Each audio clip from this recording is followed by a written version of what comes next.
সমস্যা নাই, আমি যুদ্ধে নামছি। আমি বলি আপনাকে সাবদিন চৌধুরী ভাষায় বলতে হয়, আমাদের শহীদ নেতা সজীব ভাষায় বলতে হয় যে আমি মাছ ধরতে নামছি, লুঙ্গি ভিজিয়ে ধরলে আমার মাছ ধরা হবে না, ইনশাল্লাহ আমার জয় হবে। নেতা কর্মীরা সবাই আমার সাথে আছে। কি কারণ মনে হচ্ছে ভাই? এটা সম্পূর্ণ অনৈতিকভাবে অপমান। যখন মাঠে আমার সাথে টিকতেছে না, আমার বিরুদ্ধে মিডিয়াটা শুরু করছে। আপনি কি ঘটনার সাথে জড়িত কিনা? না, কষ্টই উঠে না, কষ্টই উঠে না।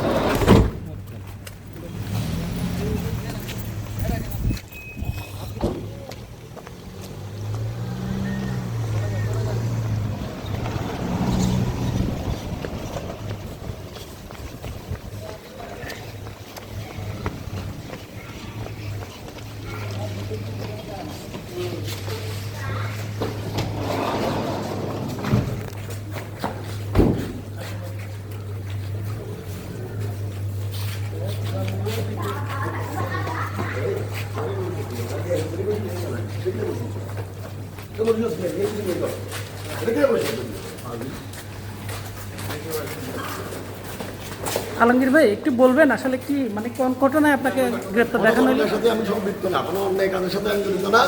আমি ন্যায়ের পক্ষে কাজ করছি, জনগণের সাথে কাজ করে যাচ্ছি।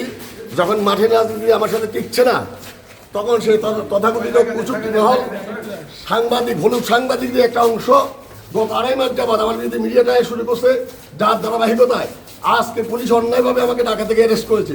আমি ঢাকাতে গিয়েছিলাম আমার ব্যক্তিগত কাজ সারানোর জন্য, কিন্তু আজকে সকালে দেখি ডিবি পুলিশ আমাকে হোটেল থেকে অ্যারেস্ট করেছে। অন্যায়, মিথ্যা এবং সত্যমূলক মামলায় আমাকে অ্যারেস্ট করেছে। আমি তার বিচার আমার নেতা কর্মীদের সাধারণ জনগণের উপর ছেড়ে দিয়েছি। আমি বিশ্বাস করি আমার নেতা কর্মীরা সাধারণ জনগণ আমার পাশে আছে। ইনশাল্লাহ অচিরে আমি মুক্ত হয়ে আপনাদের মানে ফিরে আসবো। আপনারা ধৈর্য হারাবেন না, মানে অনৈতিক কাজে আপনাদেরকে সম্পৃক্ত করবেন না। আগে ন্যায়ের পক্ষে যেভাবে ছিলাম, ইনশাল্লাহ ভবিষ্যতে থাকবো। সরকার দল ক্ষমতা থাকা অবস্থা আপনাকে গ্রেপ্তার করলে আপনার সরকার কেমন কি বলবেন? সরকার আইনের শাসনের প্রতি বিশ্বাসী, যেহেতু আমার বিরুদ্ধে অভিযোগ করেছে, সরকার ভালো মনে করছে।